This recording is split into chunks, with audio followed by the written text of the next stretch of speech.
கர்த்தருடைய பரிசுத்த நாமத்திற்கு மகிமை உண்டாகட்டும். நாம் கண்களை மூடி ஜெபிப்போம். கிருபை நிறைந்த நல்ல ஆண்டவரே, இந்த நல்ல நாளை கொடுத்ததுக்காக நன்றி சுவாமி. ஏசப்பா, இந்த நாளில் நீர் என்ன செய்தி ஆண்டவரே எங்களுக்கு தந்திருக்கிறீரோ அதை நாங்கள் ஆண்டவரே ஏற்றுக்கொள்ள உதவி செய்யுங்க சுவாமி. அதை ஞானமாய் கேட்க நீர் உதவி செய்யுங்க. மறைத்து நீரே பேசுங்க. இயேசுவின் நாமத்தில் ஜெபிக்கிறோம் நல்ல பிதாவே, ஆமென். இந்த நாளில் நாம் ஒரு செய்தியை பார்க்கணும் என்று சொன்னால், எல்லாரும் நம்ம சபைக்கு வருகிறோம். எல்லாரும் ஒவ்வொரு சூழ்நிலையில் நிமித்தம் நாம் வந்திருப்போம். எல்லாரையும் கூப்பிட்டு சாட்சி சொல்ல சொன்னா ஒவ்வொரு காரியத்தை குறித்து ஒவ்வொருவர் சாட்சி சொல்லுவோம். ஆனா நம்ம எல்லாரும் யாரு அழைத்திருக்கிறாரு? கர்த்தர் அழைத்திருக்கிறார். அப்போ நம்மை அழைத்த கர்த்தர் எல்லாரையும் இந்த நீங்க வேத படமாய் வாசித்த தியானத்தை எடுத்துக்கலாம். மத்தேயு 22ஆம் அதிகாரம், அதுல 1 to 14 வரைக்கும் நாம் தியானித்த பகுதியை பார்த்தோம் என்று சொன்னால், அது ஒரு ஊமையாய் சொல்லப்பட்டிருக்கிற ஒரு காரியம். அதுல ஒரு கல்யாண விருந்துக்கு ஒரு ராஜா எல்லாரையும் அழைக்கிறார். அழைத்தவர்கள் எல்லாரும் அசட்டை பண்ணி என்ன பண்ணாங்கன்னா போயிட்டாங்க. அப்ப ராஜா என்ன பண்றாரு? கோவப்பட்டு அவங்கள விட்டுருங்க, வேற எல்லாரும் கூப்பிட்டு வாங்கன்னு சொல்லிட்டு போய் கூப்பிட்டு வர்றாரு. அப்படி கூப்பிட்டு வரவங்க என்ன பண்றாங்கன்னா, 9ஆம் வசனம் படிங்க.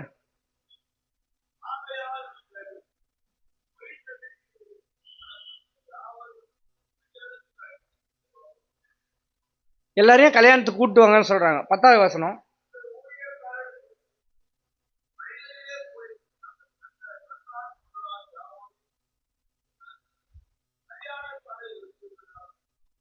அந்த ஊழியக்காரர் என்ன பண்ணாரு? போயிட்டு அந்த ஊர்ல இருக்கிற எல்லாரும், நல்லவங்க கெட்டவங்க எல்லாரையும் கூப்பிட்டு வந்திருக்காரு. எல்லாரையும் கூப்பிட்டு வந்து அந்த கல்யாண சாலை என்ன பண்ணாரு? எல்லாரும் நிரம்பி இருக்கிறது. 11ஆவது வசனம் படிங்க.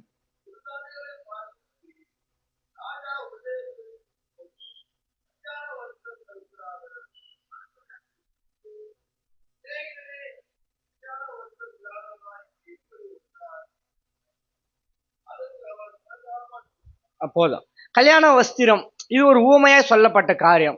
ஒரு கல்யாணத்துக்கு போறோம்னு சொன்னா ஊமை தான். அது ஒரு கல்யாணத்துக்கு போற சொன்னா நம்ம எப்படி போனோம்? ஒரு நல்ல நீட்டான ஆடையை உடுத்தி அந்த மாதிரி போனோம்.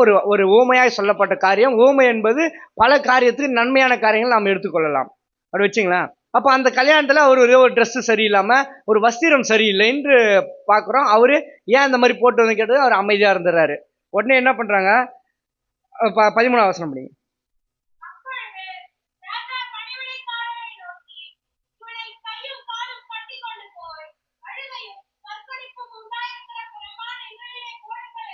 அவர் என்ன பண்ணாரு? அவர் தூக்கி ஒரு எதுவுமே பிரயோஜனம் இல்லாத இடத்துல அவரை தூக்கி போடுங்கன்னு சொல்ல போட்டாங்க. அப்ப ராஜா சொல்றாரு, 14ஆம் வசனம் படிங்க.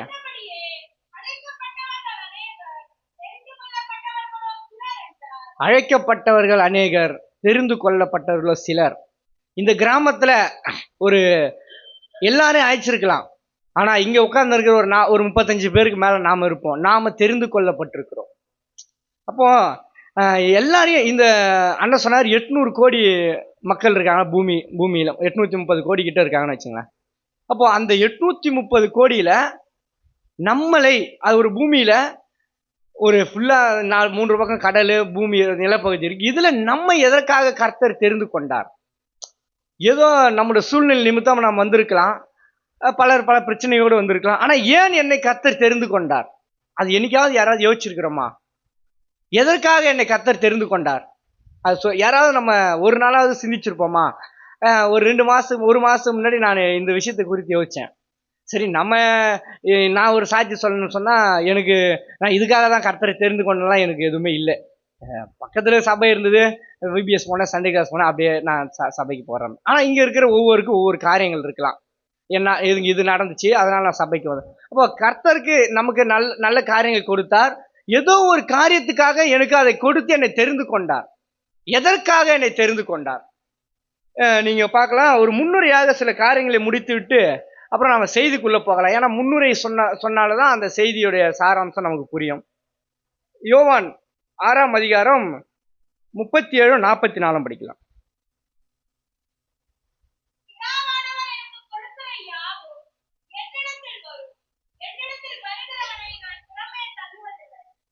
44வது.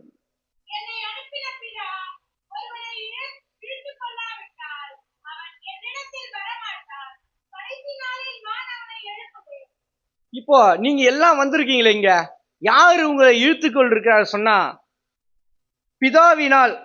அதாவது எந்த ஒரு மனிதனும் பிதாவினால் இழுத்து கொல்லப்படாவிட்டால், அவர் கூப்பிடலன்னு சொன்னா நீங்க இங்க வந்திருக்க முடியாது. நீங்களா வரல, அவர் உங்களை என்ன பண்றீங்க, இழுத்து கொண்டு வந்திருக்கிறார். உங்களுக்கு ஏதோ ஒரு சூழ்நிலை கொடுத்திருக்கிறார். அவர் என்ன சொல்றாருன்னா, நீங்கள் அவரை அவர் உங்களை தெரிந்து கொண்டுள்ளார். அப்போ பிதாவானவரை நம்ம என்ன பண்ணிருக்காருன்னா, ஏதோ ஒரு சூழ்நிலை உங்களுக்கு கொடுத்து நம்மளை இழுத்து கொண்டு வந்திருக்கிறார் இங்க. சரி, அப்படி இழுத்து கொண்டு அப்படி ஒரு இழுப்பு இல்லைன்னு சொன்னா நீங்க யாரும் இங்க வந்திருக்க முடியவே முடியாது. அப்ப நம்ம என்ன பண்றாரு, பிதாவானவர் இழுத்து கொண்டுள்ளார். எபேசியர் 1:4-6, 4-5-6 படிங்க.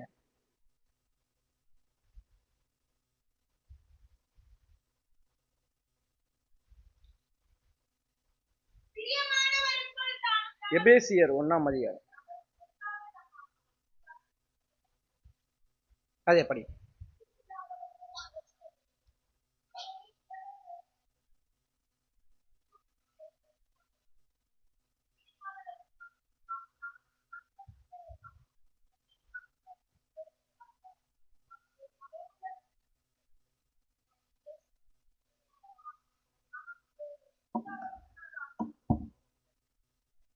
அதாவது என்ன சொல்ற, அவர் உலக தோற்றத்திற்கு முன்னே கிறிஸ்துவுக்கு நம்மை தெரிந்து கொண்டபடியே. அதாவது நம்மள என்ன பண்ணிருக்காருன்னா, இந்த உலக தோற்றத்துக்கு முன்னாடி நம்ம மேல ஒரு பாயிண்ட் வச்சிருக்காரு, நீ இங்கதான் வரணும். இப்ப நம்மை அவர் முன்குறித்திருக்கிறார், முன்னாடியே அவர் நம்மை தெரிந்து கொண்டுள்ளார். அது என்ன, இந்த வசனம் பாத்தீங்கன்னா இது ஒரு நம்ப முடியும், அதாவது நம்ம விசுவாசம் நம்ப முடியாத அளவு இருக்கு பாருங்க. உலகமே தோற்றத்துக்கு முன்பே அவர் நம்மை என்ன பண்ணிருக்காரு, முன்குறித்திருக்கிறார், தெரிந்து கொண்டுள்ளார். அப்ப எவ்வளவு ஒரு பெரிய காரியம் பாருங்க. அப்போ நம்மலாம் ஏதோ நான் தான் வந்துட்டேன், எனக்கு இந்த காரியம் நடந்துச்சு அதனால அப்படி சொல்லிட முடியாது. நம்ம என்ன பண்ணிருக்காரு, உலகமே உருவாகிறதுக்கு முன்னாடியே அவர் நம்ம என்ன பண்ணிட்டாரு, நீ இங்கதான் வரணும், நீ என்னதான் தேர்ந்தெடுக்கணும், நீ என்கிட்ட தான் வரணும்னு சொல்லி என்ன பண்ண முன்குறித்திருக்கிறார். அப்ப எதுக்காக முன்குறித்திருக்காருன்னு சொன்னா 6வது வசனம் படிங்க.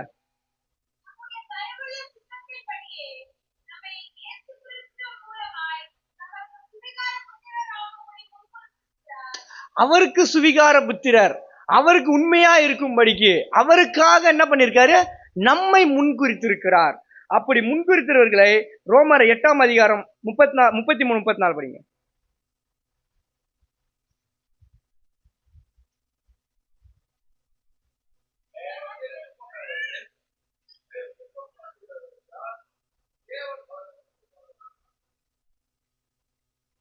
அவர் தெரிந்து கொண்டவர்களை யாரு, தேவன் யாரெல்லாம் தெரிந்து கொண்டுள்ளார்களோ யாரும் என்ன பண்ண முடியாது, அவங்களை ஆக்கினைக்குள்ளாக தீர்க்க முடியாது.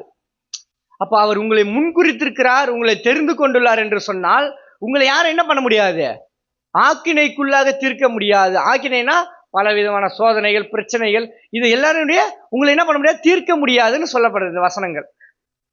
ரோமர் 35-39 வரைக்கும் முடியும்.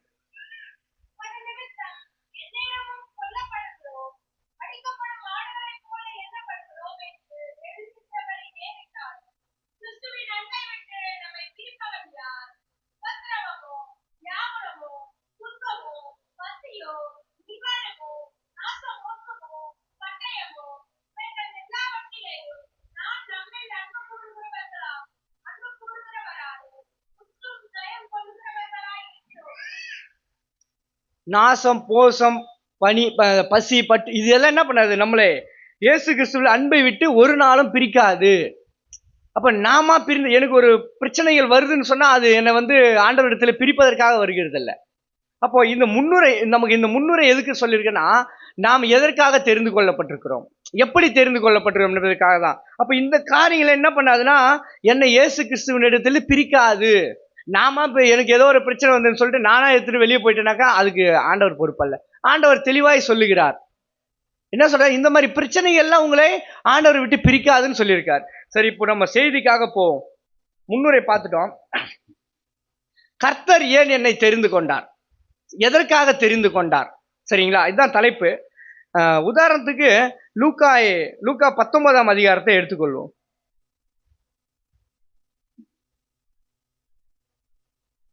அதுல சகேயுவை குறித்து நாம் பார்க்கலாம்.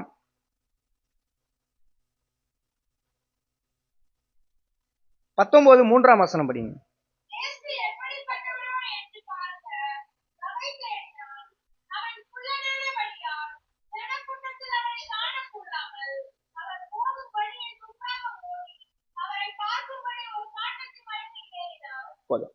இயேசு எப்படிப்பட்டவரோ என்று பார்க்க வகை தேடினான் சகேயு.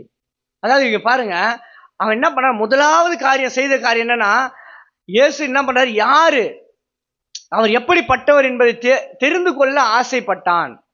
முதலாவது அவனுக்குள்ள இருந்தது என்ன காரியம், அவர் வராரு, அவர் நடந்து வந்து கொண்டிருக்கல, அவன் குள்ளனா இருக்கிறதுனால என்ன பண்றான்னா, அவனுக்குள்ள ஒரு வாஞ்சை வருகிறது, அவனுக்குள்ள ஒரு ஆசை வருகிறது. சரி, அவர் இயேசுதான் நடந்து போறாரு, நமக்கு என்ன வந்துன்னு சொல்லிட்டு ஏதோ ஒரு ஓரமா இருந்துட்டு போயிட்டான்னு சொன்னா நடந்திருக்காது. அவர் இயேசு எப்படிப்பட்டவர் என்பதை பார்க்க அவனுக்குள்ள ஒரு ஆசை வந்திருக்கிறது. 4வது வசனம் படிங்களா.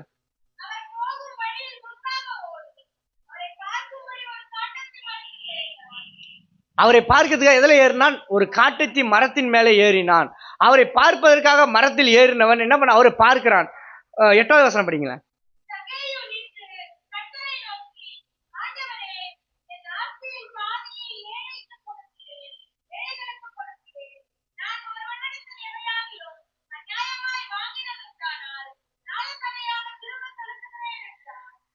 அவரை பார்த்து என்ன பண்றான், அவங்க வீட்டுக்கு வரேன்னு சொல்றாரு. நம்ம அதெல்லாம் எல்லாருக்கும் தெரிஞ்சதுதான். அவர் என்ன பண்றாருன்னா, அவர் வீட்டுக்கு வரேன்னு சொன்னவர் வீட்டுக்கு வந்தோடனே என்ன பண்றான், நான் பாவி, நான் யாரிடத்தெல்லாம் என்ன வாங்கியிருந்தனோ அவனுடைய தவறை அவன் உணர்ந்து கொள்கிறான். நான் என்ன பண்ணியிருக்கேன், பாவம் பண்ணியிருக்கேன், நான் இவ்வளவு பேர் ஏமாத்தி இருக்கிறேன், இவ்வளவு பேருக்கு தொல்லை கொடுத்துருக்கிறேன், இதெல்லாம் என்ன பண்றேன், நான் அவங்களுக்கு ரெட்ட தனியா திருப்பி கொடுக்குறேன். முதலாவது காரியம் அவன் என்ன பண்றானா, உள்ள ஆண்டவரை பார்க்க ஆவலா இருந்தான்.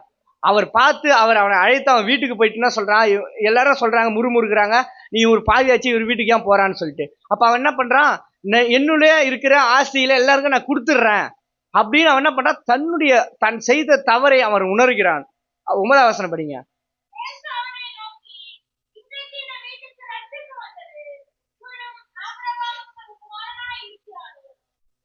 இவனுக்கு இந்த வீட்டிற்கு ரட்சிப்பு வந்தது. அப்போ இங்க பாருங்க, முதலாவது காரியம் என்னன்னு சொன்னீங்கன்னா, அவன் என்ன பண்ணா, அவன் ஒரு வாஞ்சியா இருந்தான், இயேசுவை பார்க்க வாஞ்சியா இருந்தான். அவன் பார்த்தான், அவர் வீட்டுக்கு அழைத்து போனாரு. அங்க போயிட்டு அவன் என்ன பண்ண, தன்னுடைய பாவத்தை அவன் உணர்ந்தான். அப்ப என்ன பண்றாரு, அந்த வீட்டிற்கு ரட்சிப்பு வந்தது. முதலாவது காரியம். 2 தெசலோனிக்கேயர் 2ஆம் அதிகாரம் 13வது வசனம் 14வது வசனம் பாடிங்க.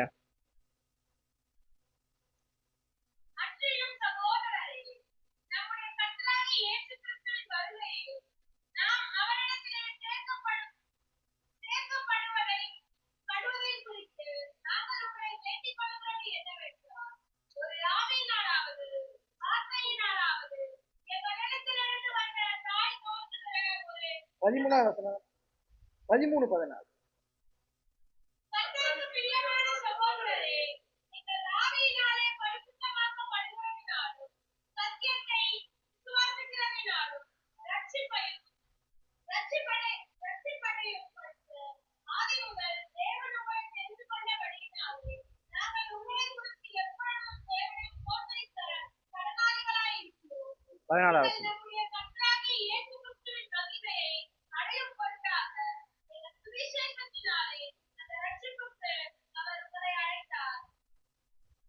கர்த்தருக்குள் பிரியமான சகோதரரே, நீங்கள் ஆவியினாலே பரிசுத்தமாக்கப்படுகிறதுனாலும் தேவன் நம்மை ஆதி முதல் தெரிந்து கொண்டிருக்கிறார். எனவே உலக தோற்றத்திற்கு முன்னே தெரிந்து கொண்ட தேவன் நம்மை என்ன பண்ண, ஆவியினாலே பரிசுத்தமாக்கப்படுகிறார். ஆவியினாலே பரிசுத்தமாக்கப்படுகவும் நற்செய்தியை விசுவாசிப்பதனால் ரட்சிப்படைம்படிக்கும் தெரிந்து கொண்டார். அப்போ நாம் ரட்சிப்படைம்படிக்காக, எதற்காக, முதலாவது காரியம் எதற்காக என்னை தெரிந்து கொண்டார் என்று சொன்னால், நான் ரட்சிக்கப்படும்படியாக. எதற்காக, நாம் இங்க உட்கார்ந்து இருக்கிற அனைவரும் ரட்சிக்கப்படும்படியாக நம்மை தெரிந்து கொண்டுள்ளார். அது எப்படி சொன்னீங்கன்னா, அதாவது அவர் என்ன சொல்றாருன்னா, ஆவியினாலே பரிசுத்தமாக்கப்படுகிறதுனால். அப்படின்னா நாம என்ன பண்ணோம், ஆவியினாலே பரிசுத்தம் உள்ள, நம்ம ஏதோ சொல்லிட்டு போறது அப்படி, ஆவியினாலே நாம் பரிசுத்தமாக்கப்பட வேண்டும். சத்தியத்தை விசுவாசிக்கிறதுனாலும் ரட்சிப்படையும்படிக்கு, அந்த சொல்லப்படுகிற சத்தியத்தை நாம் என்ன பண்ண, விசுவாசிக்க வேண்டும். அதனால நாம் ரட்சிக்கப்பட முடியும். எதனால ரட்சிக்கப்படணும்னு சொன்னா அந்த விசுவாசம் தான் நம்ம ரட்சிப்படைய செய்யும். அப்ப சத்தியத்தினால விசுவாசம் ரட்சிப்படையும் படிக்கும் தெரிந்து கொண்டார். ஆனா இயேசு கிறிஸ்துவின் அதாவது இதற்காக எப்படி நம்மளை அழைத்திருக்கிறார் என்று சொன்னால், ஒரு சுவிசேஷத்தினால் 14 வசனம் படிங்க. நீங்கள் நம்முடைய கர்த்தராகிய இயேசு கிறிஸ்துவின் மகிமையை அடையும் பொருட்டாக எங்கள் சுவிசேஷத்தினாலே அந்த ரட்சிப்புக்கு அவர் உங்களை அழைத்தார். எப்படி நம்மளை அழைத்தார் என்று சொன்னால், சுவிசேஷத்தினால் நம்மளை அழைத்திருக்கிறார். அதனாலே நான் என்ன பண்ணியிருக்கேன், தெரிந்து கொண்டார், என்னை தெரிந்து கொண்டார், நான் தெரிந்து கொண்டேன். அவர் அப்போ எப்படி தெரிந்து கொள்ள முடியும் என்று சொன்னால், சுவிசேஷத்தினால் மாத்திரமே நாம் அவரை தெரிந்து கொள்ள முடியும், அவர் நம்மை தெரிந்து கொள்ள முடியும். அப்போ நீங்க பாருங்க, எல்லாம் எப்படி வந்தீங்க, எல்லாரும் ஒரு கட்டத்துல ஒரு டிராக்ஸ் மூலியமாவோ அல்ல ஒரு சுவிசேஷத்தின் மூலியமாக என்ன பண்ணிருக்காரு, அவர் நம்மை அழைக்கிறார். அப்ப இயேசு கிறிஸ்து சகையை எப்படி தெரிந்து கொண்டார், அவரும் என்ன பண்ணிருக்காரு, ஒரு நடந்து போயிட்டு இருக்கும்போது அவர் என்ன பண்ண பாக்குறார், ஏதோ ஒரு காரியம் அந்த இடத்துல நடந்ததுனால மாத்திரம் என்ன பண்றாரு, சகேவி வீட்டுக்கு ரட்சிப்பு வந்தது. அதே போல நாமளும் எப்படி ரட்சிக்கப்படுகிறோம் என்று சொன்னால், சுவிசேஷத்தினால் ரட்சிக்கப்படுகிறோம். அடுத்த காரியம், ஆனாலும் ரட்சிப்பு ஒரு சாதாரணமாக அல்ல. ரட்சிக்கப்பட்ட மனிதன் கடைசி வரையிலும் ஏதாவது ஒன்றை செய்ய வேண்டும் என்று என்ன பண்ண அதை துடித்து கொண்டிருப்பான். நாம எல்லாம் என்ன பண்ணிருக்கோம், இன்னைக்கு நம்ம எப்படி இருக்கிறோம், ரட்சிக்கப்பட்டிருக்கிறோமா, ரட்சிப்பு நமக்குள்ளே இருக்கிறதா? சரி, ரட்சிக்கப்பட்டுட்ட, அதனால எனக்கு என்ன பயன், நான் ரட்சிக்கப்படுறதுனால எனக்கு என்ன பயன் அப்படின்னு நம்ம பார்க்கணும்னு வச்சுங்க. யோபு 5:10 படிங்க.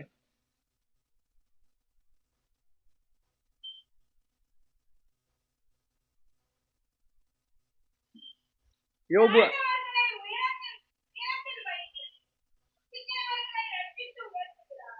துக்கிக்கிறவர்களை ரட்சித்து உயர்த்துகிறார்.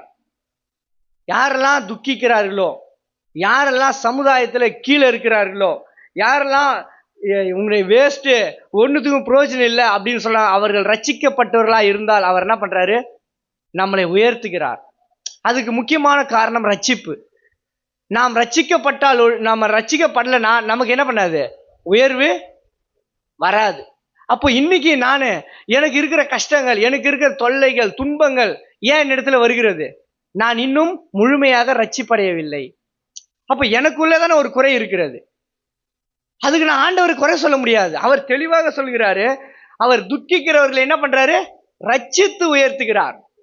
துக்கிக்கிறவர்களை நீங்க கர்த்தரிடத்துல வந்தீங்கன்னு சொன்னா அவர் உயர்த்திடுவார் அப்படி சொல்ல, அவரு வசனம் தெளிவாய் போட்டிருக்கிறது. அவர் என்ன பண்றாரு, துக்கிக்கிறவர்களையும் அதாவது ஒண்ணுமே பிரயோஜனம் இல்லாதவர்களையும் என்ன பண்றார், ரட்சித்து அவர் உயர்த்துகிறார். அதற்காக என்னை தெரிந்து கொண்டார். எதற்காக பாருங்க, நீங்க வேற எங்காவது போனீங்கன்னா உங்களிடத்துல இருந்து ஏதாவது ஒரு காரியத்தை எதிர்பார்ப்பார்கள்.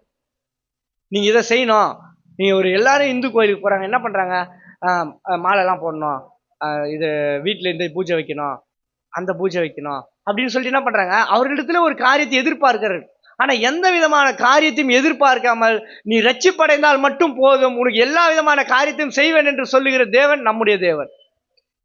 அப்போ நாம் என்ன செய்து கொண்டிருக்கிறோம், நாம் முழுமையாக ரட்சிப்படைந்திருக்கிறோமா, நம்மிடத்துல ரட்சிப்பு இருக்கிறதா? எல்லாரும் சொல்றாங்க, சபைக்கு வருகிறார்கள், பாஸ்டர் நமக்கு என்ன பண்றாரு, வேத வசனங்களை சொல்றாரு, அது இந்த காதல கேட்கிறோம், அப்படியே இந்த காதல விட்டு வீட்டுக்கு போயிடுறோம். மறுநாள் நம்ம என்ன பண்றோம், தொடர்ந்து நம்முடைய வாழ்க்கை முறையில இருக்கிறோம். அது ரட்சிப்பா? ரட்சிப்படைந்ததற்கான ஏதாவது அறிகுறி நம்மிடத்துல தென்படுகிறதா? பிறருக்கு ஏதாவது ஒரு அடையாளங்கள் இருக்கிறதா? ஏதாவது ஒரு காரியத்தை நம்மிடத்துல எதிர்பார்க்கிறார்களா? இவன் கிறிஸ்தவன் ரட்சிக்கப்பட்ட மனிதன் என்று மக்கள் பார்க்கிறார்களா? என்ன சொல்றாங்க, இத்தனை வருஷம் சபைக்கு போறிய, என்னத்தை செஞ்சுட்டாரு அப்படி சொல்லுவீர்கள். நீங்க சொல்லுங்க, நீ உனக்கு என்ன செய்யலாம், ஒண்ணு நீ ரட்சிக்கப்படலன்னு சொல்ற. நானும் தான், என்னிடத்துல எந்த காரியம் நடக்கவில்லை, நான் வேண்டுவது நடக்கவில்லை என்று சொன்னால் நான் இன்னும் ரட்சிப்புக்குள்ள இல்லைன்னு அர்த்தம். எனக்கு இன்னும் ரட்சிப்பு நான் முழுமையாக பெற்றுக்கொள்ள வேண்டும் அர்த்தம். ஞானஸ்தானம் பெற்றுக்கொள்வது மட்டும் ரட்சிப்பு ஆயிடுமா? ஞானஸ்தானம் பெற்றுக்கொள்வது ஏதோ ஒரு நாள் ஒரு நிகழ்ச்சி, அது மட்டும் ரட்சிப்பா? ஞானஸ்தானத்தினால் ரட்சிக்கப்பட்ட சொல்ல முடியுமா? சொல்ல முடியாது. அப்ப நான் ரட்சிப்படைய வேண்டும். நான் எப்படி ரட்சிப்படைய முடியும்? வெளிப்படுத்தின விசேஷம் 21, 23, 24 வசனம் படிங்க.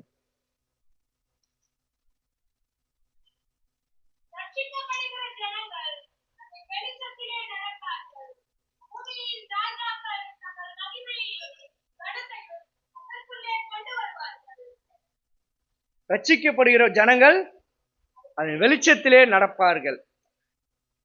ரட்சிக்கப்படுகிற ஜனங்கள் அதன் வெளிச்சத்திலேனா ரட்சிக்கப்படுகிற மக்கள் பரலோகத்தின் வெளிச்சத்திலே நடப்பார்கள்.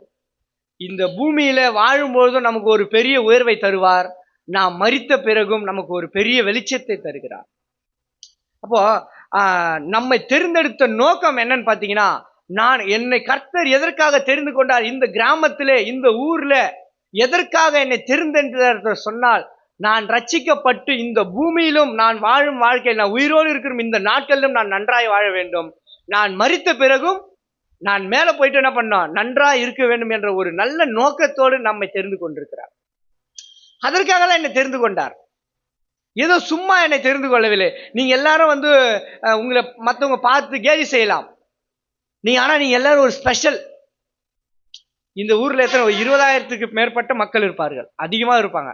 ஆனா அந்த மக்கள்ல ஒரு குறிப்பிட்ட மக்களை மாத்திரம் தெரிந்து கொண்டார் என்று சொன்னால், அது எதுக்காக தெரிந்து கொண்டார்? அவருடைய நன்மைக்காக தெரிந்து கொண்டாரா? அதுவும் இருக்கிறது. எதற்காக தெரிந்து கொண்டார் என்று சொன்னால், நான் ரட்சிப்படைந்து இந்த பூமியில வாழும் வரையிலும் நான் நன்றாய் வாழ வேண்டும். நான் மரித்த பிறகும் நான் பரலோகத்தில், எல்லாரும் இந்துல சொல்லுவாங்க நரகம், அதாவது மோட்சம் நரகம்னு இருக்குதா, நீ செத்துட்டுனா மோட்சத்துக்கு அப்படின்னு அது இந்துல சொல்லுவாங்க. அப்ப நமக்கு பரலோகம் அதுதான் மோட்சன்றது, பரலோகம். அப்ப நாம் மரித்த பிறகு நம்ம என்ன பண்ண போறோம், ஒரு நல்ல இடத்துல ஒரு வெளிச்சத்திலே நாம் இருக்க போகிறோம். அப்ப அதற்காக என்னை கர்த்தர் தெரிந்து கொண்டார். அப்போ நான் சரி இவ்வளவு காரியத்தை நான் பெற்றுக்கொள்ள வேண்டும் என்று சொன்னால் நான் என்ன செய்ய வேண்டும்? ரட்சிப்பை பெற்றுக்கொள்ள வேண்டும். அது எப்படி பெற முடியும்? அது எங்க வாங்க முடியும்? இது தொடர்ந்து சபைக்கு வருகிறதுனால, தொடர்ந்து சபைக்கு நல்ல காரியத்தை செய்கிறதுனால, ஏதாவது ஒரு ஃபங்க்ஷன் வச்சா நல்ல காசு செலவு செய்யறதுனால, இல்ல சபையில வந்து எல்லா வேலையும் இழுத்து போட்டு செய்யறதுனால அந்த ரட்சிப்பை பெற்றுக்கொள்ள முடியுமா? முடியுமா சொல்லுங்க. நான் தொடர்ந்து சாயங்காலம் சபைக்கு வந்துடுவேன், காலையில சபைக்கு வந்துடுவேன், டெய்லி ஜெபிச்சிருவேன், பெற்றுக்கொள்ளவே முடியாது. ரோமர் 10ஆம் அதிகாரம் 9வது வசனம் படிங்க.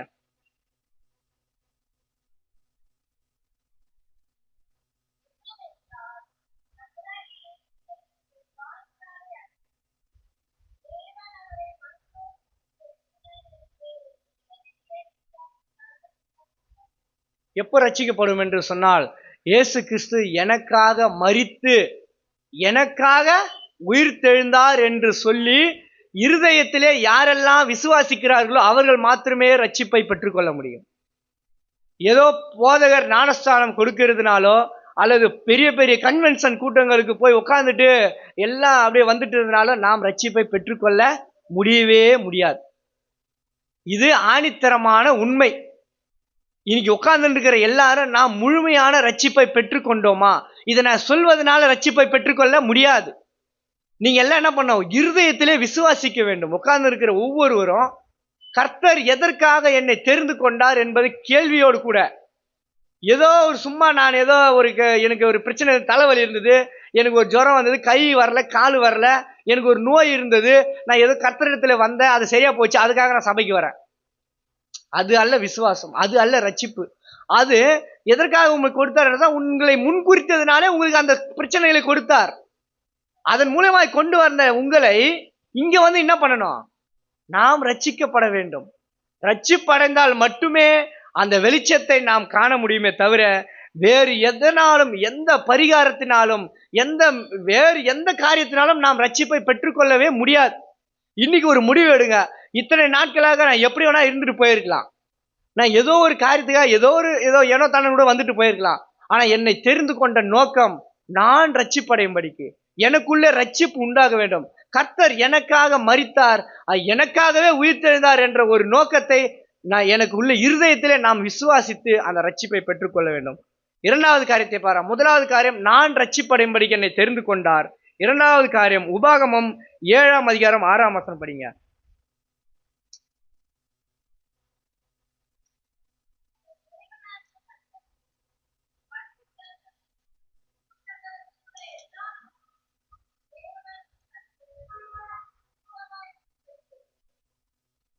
நீ உன் தேவனாகிய கர்த்தருக்கு பரிசுத்த ஜனம். ரட்சிக்கப்படுகிற மக்கள் யாருக்கு பரிசுத்த ஜனம்? கர்த்தருக்கு, தேவனாகிய கர்த்தருக்கு எல்லாரும் நம்ம என்ன பண்ணோம்? பரிசுத்த ஜனம். என் பூச்சக்கரத்தில் உள்ள எல்லா ஜனங்களிலும் உன் தேவனாகிய கர்த்தர் உன்னை தமக்கு சொந்தமா இருக்கும்படி தெரிந்து கொண்டார். அவர் என்ன பண்ண, இந்த உலகத்துல அவருக்கு சொந்தமா இருக்கும்படி நம்மளை தெரிந்து கொண்டுள்ளார். இப்போ யாராவது உங்களுக்கு ஒரு முதலமைச்சரோ அல்லது ஒரு எம்எல்ஏ எம்பியோ சொந்தக்காரா இருந்தா சொல்லுவீங்க? எல்லாரும் சரி, எனக்கு அவர் தெரியும், அவர் என் சொந்தக்காரு. யாரு? எம்எல்ஏ எனக்கு சொந்தக்காரு.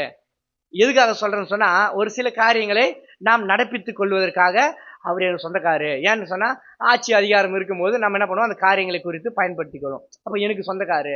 சில பேர் என்ன பண்ணுவாங்கன்னா, அந்த ஊர்ல இருக்கிறவங்களே எனக்கு சொந்தக்காருன்னு சொல்லுவாங்க, வெளியூருக்கு போகும்போது. அப்போ இப்படி உலக மனிதர்களையே நாம் ஒரு சில காரியங்களுக்காக சொந்தம் என்று சொல்லிக் கொள்ளும்போது, இந்த உலகத்தையே படைத்து உருவாக்கி நம்மளை ரட்சிக்கிறவருக்கு நாம் சொந்தமா இருக்கும்படி அவர் நம்மை தெரிந்து கொண்டுள்ளார். பாருங்க, அப்போ நாம எவ்வளவு ஒரு ஸ்பெஷல் பாருங்க. நம்ம எல்லாம் சாதாரணமா நான் நினைச்சுட்டு இருக்கிறோம். நம்ம எனக்கு எதுவும் அறிவு இல்ல, நான் படிக்கல, நான் முட்டாளு. சில பேருக்கு என்னது, நான் நல்லா படிச்சிருக்கிறேன், என் நல்ல வேலை இருக்கிறது, என் நல்ல வசதி இருக்கிறது. அப்படிலாம் ஒண்ணுமே கிடையாது. எல்லாரும் ஸ்பெஷல். எல்லாரும் ஒரு கட்டத்துல அவருக்கு சொந்தமா இருப்பதினால நாம என்ன பண்ணோம், நாம ஸ்பெஷல். அது மற்றவர்களுக்கு தெரியாது, நாம தான் அதை பெருமைப்படுத்தியோம். ஒரு முதலமைச்சருக்கு சொந்தக்காரனா அவங்க எப்படி இருப்பாங்க? அவங்க கிட்ட ஒண்ணுமே இல்லைனாலும் நான் எங்க சொந்தக்காரர் தான் முதலமைச்சர் அப்படின்ட்டு ஒரு கெத்து இருக்கும் அவங்க கிட்ட. மற்றவங்களை பார்க்கும்போது அவங்க எப்படி இருப்பாங்க? அவங்க கிட்ட போவாது. அவங்க யாருக்கு சொந்தக்காரு? முதலமைச்சர். நாமெல்லாம் யாருக்கு சொந்தக்காரு? கர்த்தருக்கு சொந்தக்காரு. அப்ப நாம் எப்படி இருக்க வேண்டும்? அப்போ முதலமைச்சருக்கு சொந்தமானவர்களை பார்க்கல, நாம யாரு? ஸ்பெஷல், பெரிய விசேஷமானவர்கள். 7ஆம் வசனம் படிங்களா?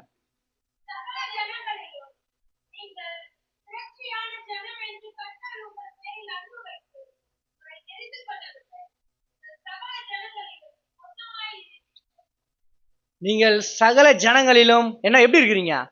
கொஞ்சமா இருந்தீர்கள். ஆகவே அவர் உங்களை அவர் சொந்தக்காராய் மாற்றிருக்கிறார். கர்த்தருக்கு யாரை பிடிக்கும்?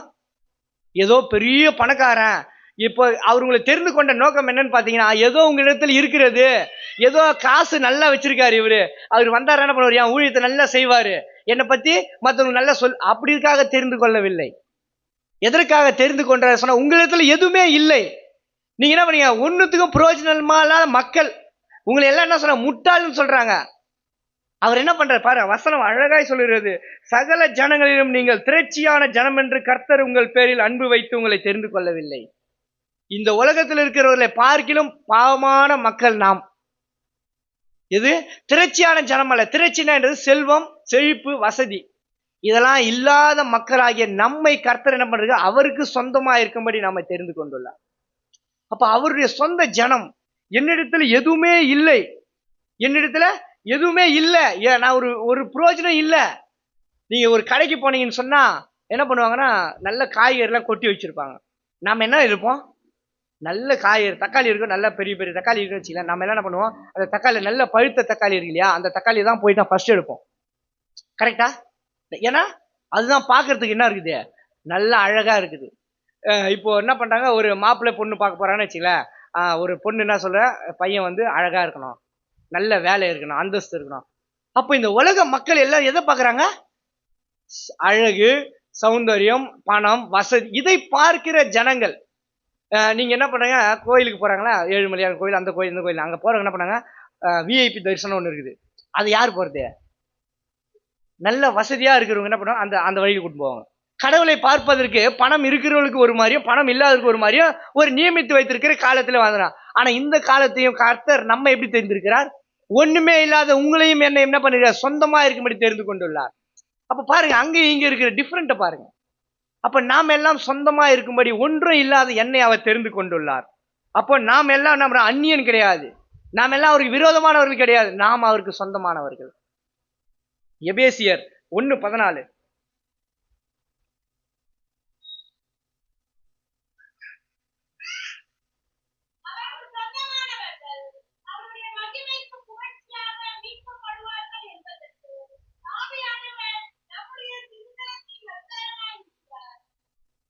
அவர் என்ன பண்றாருன்னா, அவருக்கு சொந்தமானவர்கள் எதற்காக தெரிந்து கொண்டார் தெரியுமா, அவருடைய மகிமைக்காக தெரிந்து கொண்டுள்ளார். முதலாவது பாருங்க, அவர் அதாவது யார் அவருடைய மகிமைக்கு தெரிந்து கொண்டாரு சொன்னா, ரட்சிப்படைந்த மனிதர்களை என்ன பண்றாரு, தன்னுடைய மகிமைக்காக அவர் தெரிந்து கொண்டுள்ளார். ஏதோ வந்து ஏதோ புகழ்ச்சிக்காக மாத்திரம், ஏதோ என்னுடைய சொந்த தேவைக்காக ஏதோ நான் ரட்சிக்கப்பட்டேன், சரி இந்த பூமியிலே எனக்கு அனைத்தும் கொடுக்கப்பட்டிருக்கிறது, நான் மரித்தாலும் பரலோகம் போக போறேன், அதற்காக என்னை தெரிந்து கொண்டு, இரண்டாவது காரியம் சொந்தமா இருக்கும்படி சொந்தக்காரா தெரிந்து கொண்டாரா? அடுத்ததாக அவர் தன்னுடைய மகிமைக்காக. அப்போ நாம ஏதோ வந்து வந்தோம், நல்ல புகழ்ச்சியா இருந்தோம், ஏதோ போனோம், அப்படியே கிடையாது. அவருடைய மகிமைக்காக அவர் தம்மை தெரிந்து கொண்டார். அவருடைய புகழ்ச்சியை, அவரை பற்றியான காரியங்களை நம்ம என்ன பண்ணோம்? பிறரிடத்தில் சொல்ல வேண்டும். அப்போ நம்முடைய வாழ்க்கையில மூலமாக அதை மற்றவர்களுக்கு நம்ம சொல்ல முடியும். தான் நடக்கை, தான் செயல், என்னுடைய பேச்சு, என்னுடைய பழக்க வழக்கங்கள், நான் நல்ல சபைக்கு வருவேன், ஆனா போயிட்டு நான் நல்ல குடிக்கார மக்களோட குடிச்சுட்டு இருக்கிறவங்களோட உட்காந்து நான் அவங்க கூட உட்காந்து இருப்பேன்னு சொன்னா அது கர்த்தருடைய மகிமையா? இல்லை நான் நல்லா சபைக்கு வருவேன், நல்லா ப்ரேயர் பண்ணுவேன், சரி நான் ரட்சிப்படைந்துட்டேன், நான் எல்லாம் நல்லா பண்ணுறேன், நல்லா வச்சிருக்காரு, நான் போய் நல்லா தெருவில் யாரு கூட நான் சண்டை போட்டுன்னு என்னுடைய வாயிலிருந்து நல்ல நல்ல தேவையில்லாத வார்த்தைகள்லாம் நான் பேசணும்னா அது கர்த்தருடைய மகிமையா? இந்த உலகத்துல கர்த்தர் எல்லாவற்றையும் படைத்திருக்கிறார். செடி எல்லாமே படைத்திருக்கிறார். அது என்ன பண்ணா அதற்குரிய வேலைகளை காலையில எழுந்து காக்கா என்ன பண்ணுது? கரையுது. கோழி என்ன பண்ணுது? கூவுது. சூரியன் என்ன பண்ணுது? உதியுது. இயற்கையிலே அதன் வேலையை அதன் என்ன பண்ணுது? கர்த்தருக்கு மகிமை செலுத்துது. கரெக்டா? அது வேதம் நமக்கு அதுக்கெல்லாம் நம்ம நேரம் நிறைய போகும். அதனுடைய வேலைகளை அது செய்யுது. நாம மட்டும் என்ன பண்றோம்? நாம என்ன பண்ணோம்னா அவரை குறை சொல்லி கொண்டிருக்கிறோம். என்னைக்காவது சூரியன் வந்து உதிக்காம போயிருக்கா? என்னைக்காவது காகம் ஏஞ்சி காலையில கரையாம இருந்திருக்கிறா? அது என்ன பண்ணுது? தன்னுடைய மகிமை, கர்த்தருடைய மகிமை என்ன பண்ண வெளிப்படுத்துது. வானம் வெளிப்படுத்துது, இந்த பூமி என்ன பண்ண வெளிப்படுத்துது. நாம மட்டும் என்ன பண்ணி கொண்டிருக்கிறோம்? கர்த்தர் எதற்காக என்னை தெரிந்து கொண்டார் சொன்னால் அவருடைய மகிமைக்காக என்னை தெரிந்து கொண்டார். அது யார் செய்ய முடியும் சென்றால் ரட்சிப்படைந்த மனிதர்களால் மாத்திரம் செய்ய முடியும். ரட்சிப்படையாத மக்கள் என்ன சொல்லுவாங்க? நான் ஏன் அந்த வேலையை செய்யணும்? இது நான் ஏன் அந்த வேலையை செய்யணும்? அதுக்காக நான் வந்துக்கிறேன். நான் ஏதோ என்னுடைய காரியத்தை சாதித்துக் கொள்வதற்காக வந்திருக்கிறேன். இன்னைக்கு இந்த சபையிலிருந்து பல பேர் வெளியே போயிருக்கலாம். ஏதோ ஒரு நோக்கத்திற்காக வந்திருப்பார்கள். அந்த நோக்கம் நிறைவேறுதோ இல்லையோ அவங்க என்ன பண்ணாங்க? வெளியே போயிட்டாங்க. யாரையும் குறிப்பிட்டோ அல்லது குறை அது சொல்லவில்லை. என்ன பண்ண? முழுமையான ரட்சிப்பு என்ன பண்ணல? உள்ள இல்லை. ஒரு இந்து மக்கள் வந்தாங்க, அவங்க என்ன பண்ணாங்க? ஏதோ ஒரு நோக்கத்திற்காக வந்தார்கள். கர்த்தரான அவர்களையும் முன்குறித்தார். இங்க வந்ததுக்கான சாதாரண காரணம் அல்ல அது. அவர்களை முன்குறித்த கர்த்தர் இங்க அழைத்து வந்தாரு. அவங்க சுய நாணத்தினால என்ன பண்ணாங்க? வெளியே போயிட்டாங்க. அந்த யோசனை இருக்குல்ல, இங்க என்ன பண்ண? இங்க எதுவும் இல்லை, இங்க நடக்கல, நான் எதிர்பார்த்த காரியம் எனக்கு செய்யல, நான் எதிர்பார்த்து கொண்டிருக்கிற விஷயம் எனக்கு நடக்கலன்னு சொல்லி என்ன பண்ணாங்க? மறுபடியும் அங்கேயே போயிடலாம். அப்ப என்ன பண்ண? திரும்பி போயிட்டாங்க. அதுக்கு யார் காரணம்? சுயம். அவங்க என்ன பண்ண? முழுமையான ரட்சிப்புக்குள்ள வரவில்லை. அதுதான் சொன்ன, யாரு ஒருத்தர் யாரு எனக்காக மரித்தார் என்று விசுவாசில அவர்களே ரட்சிப்பு வரும். அவங்க என்ன பண்றாங்க? விசுவாசிக்கவில்லை, அவங்க இருதயத்துல ஏற்றுக்கொள்ளவில்லை. அதனால என்ன பண்ணாங்க? அப்போ அவங்க வெளியே போயிட்டாங்க. அப்போ தன்னுடைய மகிமைக்காக கர்த்தர் நம்மை தெரிந்து கொண்டுள்ளார். அந்த மகிமையை நாம் தான் வெளிப்படுத்த வேண்டும். என் மூலியமா கர்த்தர் மகிமைப்பட வேண்டும். அந்த எண்ணம் யாராருக்கெல்லாம் இருக்கிறது? ஏதோ நான் வந்தேன, சரி ஏதோ போனேன் அப்படின்னு கிடையாது. என்னுடைய வாழ்க்கையில கர்த்தருடைய மகிமை வெளிப்பட வேண்டும். என்னுடைய நடக்கையில கர்த்தருடைய மகிமை வெளிப்பட வேண்டும். என்னுடைய பேச்சிலே கர்த்தருடைய மகிமை வெளிப்பட வேண்டும். நான் செய்கிற ஒவ்வொரு செயலிலும் கர்த்தருடைய மகிமை வெளிப்பட வேண்டும். இப்படியான சிந்தனைகள் நமக்குள்ளே உண்டாகி கொண்டிருக்க, ஓடிக்கொண்டிருக்க வேண்டும். அப்ப ரட்சிக்கப்பட்ட மனிதர்கள் அவருக்கு சொந்தமா இருப்பது மாத்திரம் அல்ல.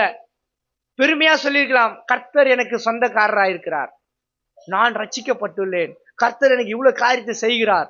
அது மாத்திரம் அல்ல, என் காரியங்களில் கர்த்தர் மகிமைப்பட வேண்டும். அந்த எண்ணம் எத்தனை பேருக்குள்ள ஓடிக்கொண்டிருக்கிறது? அப்ப இப்படிப்பட்ட காரியத்துக்காக கர்த்தர் என்னை தெரிந்து கொண்டுள்ளார். ஏதோ சும்மா சபைக்கு வந்தேன், ஏதோ போனேன்னு இல்லாம கர்த்தர் எதற்காக என்னை தெரிந்து கொண்டார்? இந்த எதற்காக என்னை தெரிந்து கொண்ட ஒரு கேள்வி தினந்தோறும் நம் இருதயத்துல ஓடிக்கொண்டிருக்க வேண்டும். இப்படிப்பட்ட கேள்விகள் நம் உள்ளே ஓடிக்கொண்டிருப்போம் என்று சொன்னால் நாம் என்ன பண்ணுவோம்? சும்மா இருக்க மாட்டோம். என்னை இதற்காக தான் கர்த்தர் தெரிந்து கொண்டாரா? நான் ரட்சிப்படையும் தான் தெரிந்து கொண்டாரா? அவர் தன்னுடைய மகிமைக்காக என்னை தெரிந்து கொண்டாரா?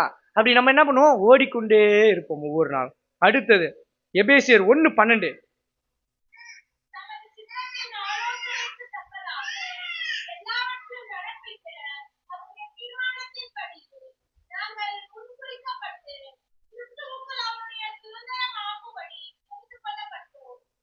கிறிஸ்துவுக்குள் சுதந்திரமாகும்படி தம்மை தெரிந்து கொண்டுள்ளார்.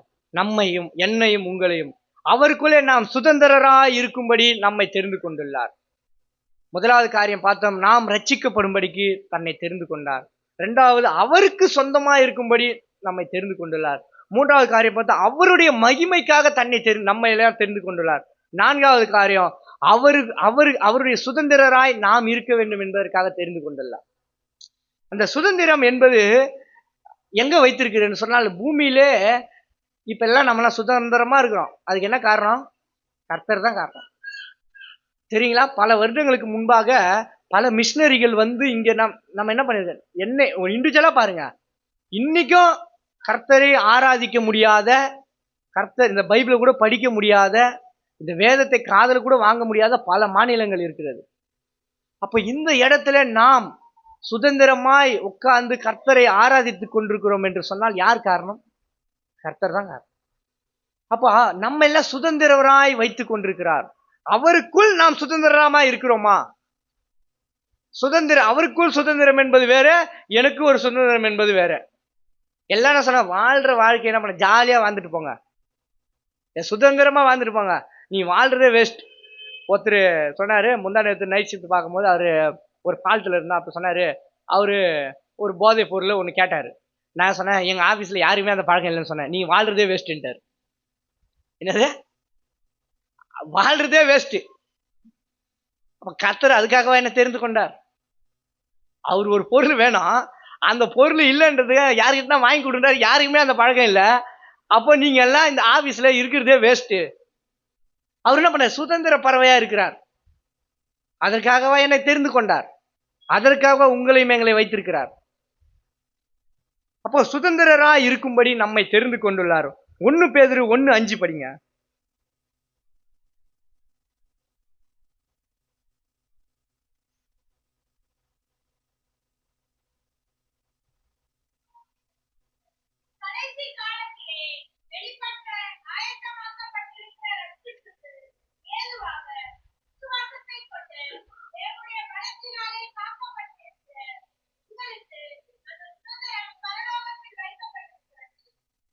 அந்த சுதந்திரத்தை அவர் அழகாய் நமக்காக என்ன பண்றார், காத்து கொண்டிருக்கிறார்.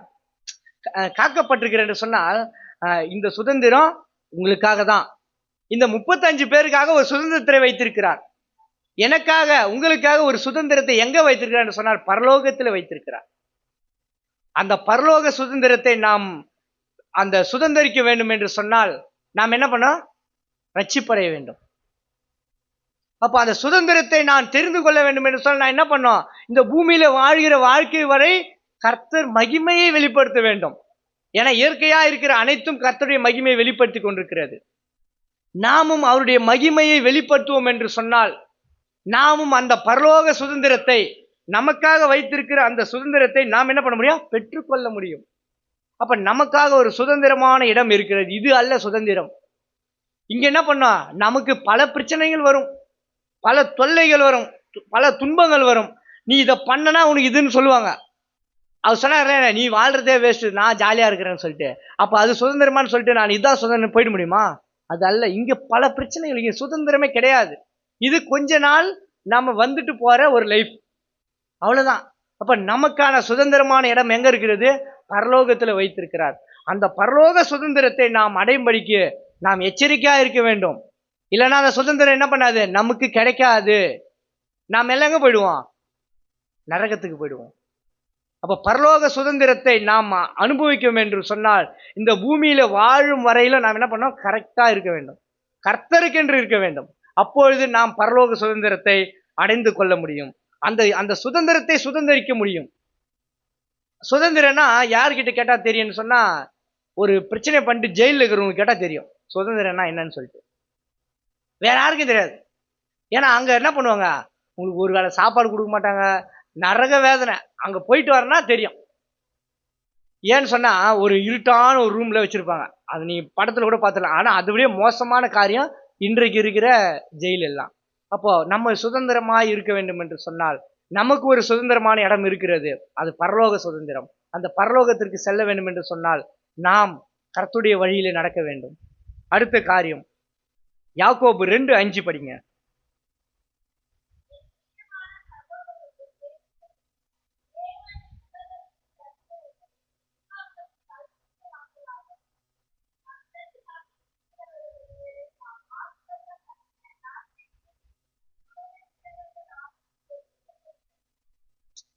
நம்ம எதற்காக தெரிந்து கொண்டார் என்று சொன்னால், சுதந்திரத்திலே ஐஸ்வர்யவானாய் வாழ வேண்டும். அதற்காக என்னை தெரிந்து கொண்டார். நான் கர்த்தர் என்னை நல்லா வைத்திருக்கிறார். நான் போய் திருடின்னு வரலாமா? நான் போயிட்டு யாராவது கொள்ளடிக்கலாமா? பண்ணலாமா? அதாவது விசுவாசத்திலே ஐஸ்வர்யவானாய் என்னை தெரிந்து கொண்டார். விசுவாசத்திலே ஐஸ்வர்யம். ஒரு நல்ல நேர்மையான முறையிலே நாம் என்ன பண்ணுவோம்? நம்முடைய காசுகளையா இருக்கட்டும், ஒரு நல்ல மக்களையா இருக்கட்டும், விசுவாசத்திலே ஐஸ்வர்யவனாய் மாற என்னை கர்த்தர் தெரிந்து கொண்டுள்ளார். இன்னைக்கு எத்தனை கிறிஸ்தவர்கள் விசுவாசத்திலே ஐஸ்வர்யவனாய் இருக்கிறார்கள்? நீங்க யோசிச்சு பாருங்க. யாராவது அது மாதிரி இருக்கிறாங்களா? ஆனா நம்மளுடைய எண்ணம் எப்படி இருக்குன்னு சொன்னா, விசுவாசத்துல ஐஸ்வர்யம் எதை கொண்டு வராது? பேரும் புகழ்ச்சியும் ஒருபோதும் கொண்டு வராது. அப்படியே பெருசா ஆயிட்டு என்ன பண்ணுவாங்க? பேக் வந்துருவாங்க. அது விசுவாசத்துல வர ஐஸ்வர்யமா? கிடையவே கிடையாது. விசுவாசத்திலே ஐஸ்வர்யனாய் வாழ்கிறவர்கள் மன நிம்மதியோடு வாழ்வார்கள். எந்த காசு இருக்காது, எதுவுமே இருக்காது, ஆனா ஒரு சந்தோஷம் என்ன பண்ணா உள்ள ஓடிக்கொண்டே இருக்கும்.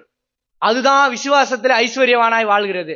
காசு இருக்கிற எத்தனை பேர் பல நோய்களோடு கூட நீங்க போய் பார்க்கறீங்கன்னாக்கா, கேன்சர் ஹாஸ்பிட்டல் இது அடையாறுல அப்போலோ கேன்சர் ஹாஸ்பிட்டல் ஒன்று இருக்குல்ல, அந்த கேன்சர் ஹாஸ்பிட்டல் எதிர்க்க போய் பார்த்தீங்கன்னா எல்லாம் BMW கார்ல வராங்க, எல்லாம் ஆடி கார்ல வராங்க. பக்கத்துலேயே கவர்மெண்ட் ஹாஸ்பிட்டல் இருக்குது. அந்த அப்போலோ கேன்சர் ஹாஸ்பிட்டலுக்கு போறவங்க எல்லாரும் எதில் வராங்க? நல்ல விலை உயர்ந்த கார்கள்ல வருகிறார்கள். அதில் கிறிஸ்தவர்களும் அடக்கம். அப்போ நீ பாரு, விசுவாசத்துல அவங்களுக்கு ஐஸ்வர்யம் வந்துதா? இல்ல. அப்போ அந்த விசுவாசத்துல ஐஸ்வர்யவானா இருந்தா எங்க இருக்கிறாங்க? பல நோய்களோடு கூட போராடி கொண்டிருக்கிறார்கள். நம்ம எல்லாம் கொரோனா வந்ததுங்க, யாராவது ஏதாவது பாதிக்கப்பட்டீங்களா? எத்தனை நபர்கள் இறந்து போனாங்க. அப்போ விசுவாசத்துல ஐஸ்வர்யம் என்ன பண்ணோம்? நம்மளை பாதுகாத்து கொள்ளும். விசுவாசத்துல ஐஸ்வர்யம் தான் நமக்கு தேவை. ஏதோ காசு இருந்தா நல்ல கர்த்தர் என்ன வைத்திருக்கிறாரு, காசு இல்லைன்னா என்ன பண்ணாரு? ஆண்டவர் ஒண்ணுமே எல்லாம் ஆக்கி விட்டாரு. அது கிடையாது. அது நம்முடைய முட்டாள்தனம். நாம் சிந்திக்கிற செயல்ல சரியில்லை. எனக்கு மூளை என்ன பண்ண சரியா வேலை செய்யலன்னு அர்த்தம். அதுதான் உண்மை. ஆனா ஜெபித்து பாருங்கள், கர்த்தர் மேன்மையாக வைப்பார். இந்த வேதத்தை தியானித்து பாருங்கள், கர்த்தர் உங்களை ஐஸ்வர்யவனாய் மாற்றுவார். விசுவாசத்தில் ஐஸ்வர்யவனாய் மாற்றுவார். பணம் கொடுத்துட்டா உங்களுக்கு எல்லா பிரச்சனை சரியாயிடுமா? மன நிம்மதியே கிடைக்காது. காசை வச்சு என்ன பண்ணுவீங்க? இன்னைக்கு ஒரு கேஸ் இல்லாம இருக்கிறாங்களே, கேஸ் இல்லை, பல பிரச்சனை. காசு வச்சுக்கினே கேஸ் இல்லை, எப்படி சமைச்சு சாப்பிட முடியும்? சரி, விறகும் இல்லை, தட்டுப்பாடு. என்ன பண்ண? காசு இருக்குது, ஆனா என்ன பண்ண? கேஸ் வாங்குறதுக்கு நம்மளால முடியல. அப்ப காசு இருந்து என்ன பிரயோஜனம்? வெள்ளம் வந்து ஃப்ளட் வந்தது, பெரிய பெரிய பணக்காரர்கள் என்ன பண்ண? நம்மளாம் இங்க பாதிக்கப்படல, அந்த அளவுக்கு பாதிக்கப்படல. சென்னைக்குள்ள இருக்கிற பெரிய பெரிய மாடி வீட்டுல இருக்கிற என்ன பண்ணாங்க? மேல போய் நின்று யாராவது சாப்பாடு கொடுப்பாங்களா? காசு பல லட்சம் கையில வச்சிருக்கிறாங்க. அவங்க என்ன பண்றாங்க? யாராவது எனக்கு உணவு தருவாங்களா, ஒரு பாக்கெட் பிஸ்கட் கிடைக்குமா எனக்கு அப்படின்னு ஏங்கி கொண்டிருந்த. அப்ப பணம் என்ன பண்ணாது? ஐஸ்வர்யவனாய் ஒருபோதும் மாற்றாது. நாங்க ஆபீஸ் பக்கத்துல ஒருத்தர் இருக்கிறாரு, அவருக்கு பல கோடி சொத்து இருக்கிறது. எத்தனை? அவர் வீட்டுல மூட்டை மூட்டையா காசு கட்டி வச்சிருக்காரு. அவங்க பையன் பாத்தீங்கன்னா மனநலம் பாதிக்கப்பட்ட மகன், ஒரே ஒரு பையன். அவங்க பையன் மனநலம் ரோட்ல சுத்திட்டு இருப்பான். அவருக்கு பல கோடி சொத்து. ராமாபுரத்துல கிட்டத்தட்ட அவர் தான் பணக்காரன்னு வச்சுங்களேன். அவருக்கு பல கோடி. அவரு அட்வொகேட்டு, அவருக்கு பணிவிடைக்காரர்ல 10 பேர் வச்சிருக்காரு. அப்ப பணம் ஒருபோது ஒரு மனிதனை என்ன பண்ணாது? அவருக்கு நிம்மதி இருக்கிறதா? அவர் எவ்வளவு வீடு இருக்குது, பணம் கட்டுக்கட்டா கட்டி வச்சிருக்காருங்க. அவரால் ஒரு வேளை சாப்பாடு சாப்பிட முடியல, உட்கார்ந்த இடத்துல ஏஞ்சிக்க முடியல அவரால். இப்ப நாம எல்லாம் எப்படி இருக்கிறோம்? இன்னைக்கு என்ன பண்ண? இங்க விட்டா நம்ம நடந்து போயிடுவோம் ஈஸி. அவரால் நடக்க முடியவில்லை. அப்ப காசு என்ன பண்ணுது? நம்மள என்ன பண்ண? அவர் ஐஸ்வர்யவான் கிடையாது, இருக்கிறதுலேயே பரிதாபப்பட்டவர் அவர் தான். ஏன்னா ஒருவேளை சாப்பாடு அவரால் ஒழுங்கா சாப்பிட முடியல. அப்ப என்ன பிரயோஜனம் பாருங்க. நம்ம என்ன பண்ணோம்? சபைக்கு வருகிற நாம் ஏதோ ஒரு இந்த சிற்றின்பங்களுக்காக, பண தேவைகளுக்காக தயவு செய்து ஒருபோதும் ஆண்டவரை தேடாதீங்க. நல்ல மன நிம்மதி வேண்டும். எனக்கு என்ன பண்ண? விசுவாசம் வேண்டும். கர்த்தருக்குள்ளே நான் மகிமைப்பட வேண்டும் அப்படின்னு சொல்லிட்டு தயவு செய்து சபைக்கு வாங்க. ஏதோ ஒரு தேவைக்காக, பண தேவைக்காக தயவு செய்து வந்துடாதீங்க. அப்படி யார்கிட்ட சொல்றாதீங்க. யார்கிட்ட போய் உங்க கஷ்டம் ஏதாவது சபைக்கு வாங்க சரியா போயிட்டு தயவு செய்து சொல்லாதீங்க. ஏன்னா கர்த்தர் அதற்காக என்னை தெரிந்து கொள்ளவில்லை. எதற்காக தெரிந்து? அந்த கஷ்டத்தை போக்க என்னை தெரிந்து கொள்ளவில்லை. ஏதோ தலைவலிக்குதா சபைக்கு வாங்க சரியாயிடும், அவன் வந்துட்டு கர்த்தர் ஏதோ ஒரு நோக்கத்துக்கு அவன் தலைவலி கொடுத்துருப்பாரு. நீங்க போயிட்டு தலைவலி சரியா போட சர்ச்சுக்கு வந்து சரியா போகாம அவன் வெளியே போயிட்டான்னு வச்சுங்களேன், அதுக்கு முக்கியமான காரணம் நீங்க மாத்துவீங்க. சபைக்கு வந்து பாரு, விசுவாசிச்சு பாரு, சரியா போயிடும் அப்படின்னு சொல்லுங்க. விசுவாசித்து பாரு, சரியா போயிடும் சொல்லுங்க. வந்துரு, சரியா போயிடும் தயவுசெய்து சொல்லாதீங்க. அப்போ ஒருபோதும் மக்கள் என்ன பண்ண திசை திருப்பாது. இன்னைக்கு சபைகள் எல்லாம் என்ன பண்ணிருக்காங்க, ஏதோ ஒரு மாய ஜாலங்களை காட்டி என்ன பண்றாங்க, இங்க வந்தா இது நடந்துரும், இங்க வந்தா இந்த பிரச்சனை எல்லாம் சரியா போயிடும், உன் பண தேவையெல்லாம் சந்திச்சிருவாரு, நீ பெரிய வீடு கட்டுருவ, பெரிய கார் வாங்கிடுவ. அது கிடையாது, அது கிறிஸ்தவம் கிடையாது.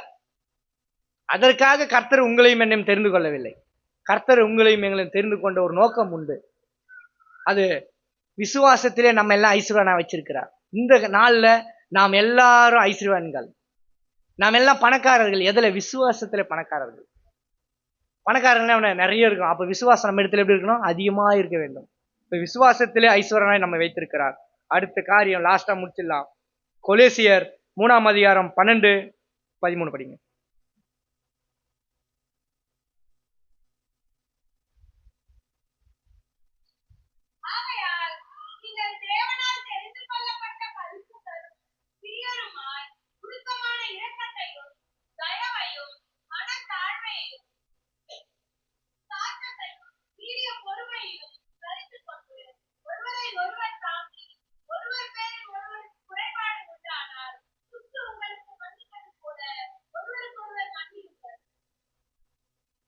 எதற்காக என்னை தெரிந்து கொண்டார் என்று சொன்னால், இதுக்கு ஒரு பெரிய அர்த்தம். ஆவியின் கனிகளால் நாம் நிறைந்திருக்கும்படி நம்மை தெரிந்து கொண்டுள்ளார். ஆவியின் கனிகள் எது? எல்லாருக்கும் தெரியும், 9 விதமான கனிகள். அது எல்லாம் நமக்குள்ளே நிறைந்திருப்பதற்காக நம்மை தெரிந்து கொண்டுள்ளார். அழகாய் சொல்கிறார் பாருங்க. ஆகையால் நீங்கள் தேவனால் தெரிந்து கொள்ளப்பட்ட பரிசுத்தரும் பிரியருமாய் உருக்கமான இரக்கத்தையும் தயவையும். உருக்கமான இரக்கம் இருக்கிறதா? யாருக்காவது நம்ம உருக்கமான இரக்கம் இருக்கிறதா? இரக்கம் என்பது வேறு, உருக்கமான இரக்கம் என்பது வேறு. இருக்கனா ஏதோ ரோட்ல போறவங்க பாவம் அப்படின்னு சொல்லிட்டு அதை பார்த்துட்டு பாவம் பார்த்துட்டு போயிட்டே இருக்கிறது. உருக்கமான இரக்கம் என்பது அவர்களை குறித்து நாம் சிந்தையிலே கொண்டு வருவது உருக்கமான இரக்கம். யாராவது நம்ம அந்த மாதிரியான இரக்கம் நம்ம இடத்துல இருக்குதா? கிறிஸ்துவரா இருக்கிறது நம்ம இடத்துல இருக்கணும். அதற்காக நம்மை தெரிந்து கொண்டுள்ளார். உருக்கமான இருதயம் உள்ளவர்களாய் நாம் மாற வேண்டும். அடுத்தது தயவு இருக்க வேண்டும். உருக்கமான இரக்கமும் தயவும் நம்மிடத்தில் இருக்க வேண்டும். மனத்தாழ்மையும் இருக்க வேண்டும். மனத்தாழ்மை, அகங்காரம் கிடையாது, ஆணவம் கிடையாது. இன்னைக்கு எல்லா கிறிஸ்தவர்களும் என்ன இருக்குது? அகங்காரமும் ஆணவமும் பெருகி கொண்டிருக்கிறது. இன்னைக்கு என்ன சொல்றாங்க, இவரெல்லாம் கிறிஸ்தவனா, எப்படி பண்றான் பார், எப்படி நந்துகிறான் பார், எப்படி அவர்களை பார்த்து என்ன பண்றாங்க, மற்றவங்க வெளியே போயிடுறாங்க. அந்த மனத்தாழ்மை இருக்கிறதா நம்ம இடத்துல? கிறிஸ்தவன் என்று சொல்லிக் கொள்கிறோமே, மனத்தாழ்மை நம்ம இடத்துல இருக்கிறதா? நாம ஒரு நாளா சிந்தித்து பார்த்திருப்போமா? இரக்கம் இருக்கிறதா? மனத்தாழ்மை இருக்கிறதா? சாந்தம் இருக்கிறதா? அகத்தின் அழகு முகத்திலே தெரியும் என்பார்கள் பழமொழி. அந்த சாந்தமான முகம் நம்ம இடத்துல இருக்கிறதா? ஒருவரை பார்த்தா என்ன பண்ண, மூஞ்ச திருப்பின்னு போறது. அந்த சாந்தமான முகம் உள்ளவர்களாய் நாம் மாற வேண்டும். நம்ம பார்த்தோன்னா என்ன பண்ண, அன்பு செலுத்துகிற மக்களாய் நாம் மாற வேண்டும். நம்மளை பார்த்தா நம்ம இடத்துல என்ன பண்ணோம், ஐயோ இந்த அக்கா இருக்கிறாங்க, இந்த அண்ணன் இருக்கிறார், என்ன பண்ணோம், நம்ம பேச வேண்டும். சாந்தமான முகம், அந்த முகத்தை உடையவர்களாய் நாம் மாற வேண்டும். அதுதான் கிறிஸ்தவுக்கு அடையாளம். கிறிஸ்தவத்துக்கு எது அடையாளம்? உங்களிடத்துல எதை நீங்க காண்பிக்க முடியும்? சிலுவை எடுத்து தலைமையில வச்சுக்க முடியும்? இல்ல சிலுவையில போட்டு செயினை போட்டு கழுத்துல போட்டு தான் கிறிஸ்தவர் இவர் அப்படி கண்டுபிடிச்சிக்க முடியுமா? உங்களிடத்துல இருக்கிற நல்ல காரியங்களை மாத்திரம் நீங்கள் கிறிஸ்தவர்கள் என்று பிறருக்கு அறிவிக்க முடியும். உங்களுடைய முகத்திலே இருக்கிற அந்த சாந்தமான முகம், அந்த மலர்ச்சியான முகம், அதுதான் மற்றவர்களுக்கு கிறிஸ்தவன் என்று நீங்க காண்பிக்க முடியும். வேற எதை காண்பிங்க? வேற எதையும் காண்பிக்க முடியும்? உங்ககிட்ட காசு இருந்தா ஆண்டவர் என்ன உயர்த்திட்டாரு சொன்னா அவன் என்ன நினைப்பானா, ஆண்டவர் பத்தி இவங்களுக்கு மட்டும் நல்லா காசு கொடுத்துறாரு, நமக்கு எதுவும் தரமாட்டாரு சொல்லிட்டு அவன் என்ன பண்ணுவான், வரவனும் வராம போயிடுவான். அதனால உங்களிடத்தில் இருக்கிற சரி காசு கொடுத்துட்டாரு, நீங்க என்ன பண்ணணும், அவங்களுக்கு போய் செய்யணும். இல்லாதவங்களுக்கு உங்களிடத்துல நிறைய காசு கொடுத்துட்டாரு ஆண்டவர், ஒவ்வொருத்தருக்கும் ஒவ்வொரு மாதிரியா ஒரு தரிசனத்தை கொடுப்பார், ஒவ்வொருவருக்கும் ஒரு ஒரு மாதிரியான காரியங்களை கொடுப்பார். உங்களுக்கு காசு கொடுத்துட்டாரு என்று சொன்னால் கிறிஸ்தவர்கள் என்ன செய்ய வேண்டும்? நல்ல காசு வச்சிருக்கீங்கன்னா என்ன பண்ண, ஏழைகளுக்கு உதவி செய்ய வேண்டும். இதுவே நாம் கிறிஸ்தவர்களா இருப்பதற்கு அடையாளம். என்கிட்ட காசுனா போய் சாப்பாடு இல்லாத சாப்பாடு வாங்கி கொடு.